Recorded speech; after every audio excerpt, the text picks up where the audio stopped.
ASIYE eTAFULENI was founded in 2008 by two local officials, Patrick Ndlovu and Richard Dobson, who were concerned with the widening gap in the city between government's urban agenda and the realities of Durban's inner-city informal workers.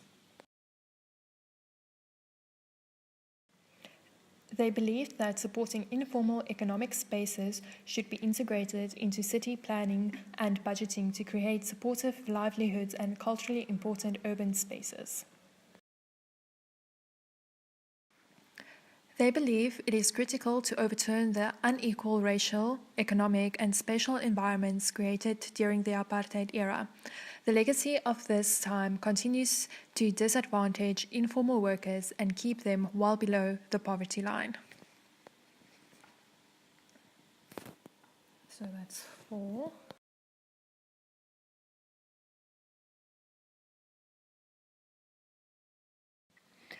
They work towards developing strong relationships with both local and international stakeholders to create new opportunities for research, design, advocacy and education around informal work and urban environments.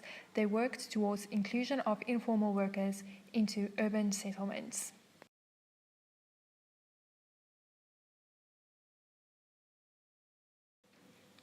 What they do. Through advocacy, they increase the voice and visibility of informal workers within urban planning and policy processes by changing the attitudes and perceptions about informal workers and the informal market.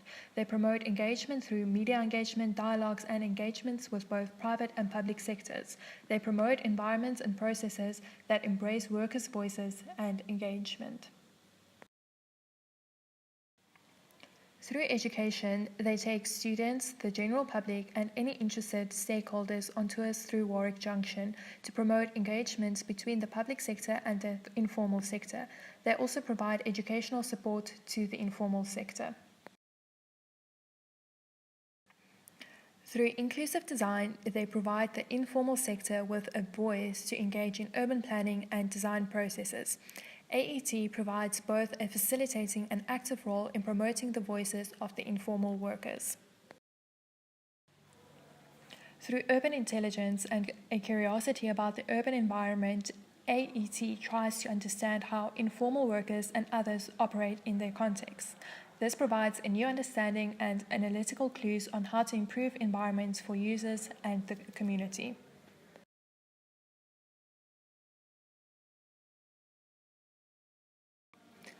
How they do this. Through inclusive decision-making, the informal workers are the clients and co-designers. This works to create interventions that adequately serve the community of informal workers and not a top-down design approach that excludes key input from the end users.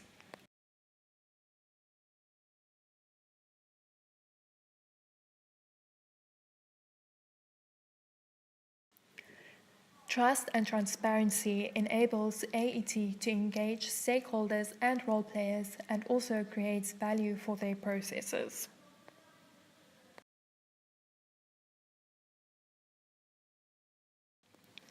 Designing to accommodate many different interests at times requires negotiation. Sometimes AET must negotiate the interests of the city versus taxi drivers and informal workers. It is a give and take process to ensure all the parties win. Capacity building programs allow AET to build skills through programs designed to teach informal workers some financial and other skills that enable them to work better and benefit from the urban environment.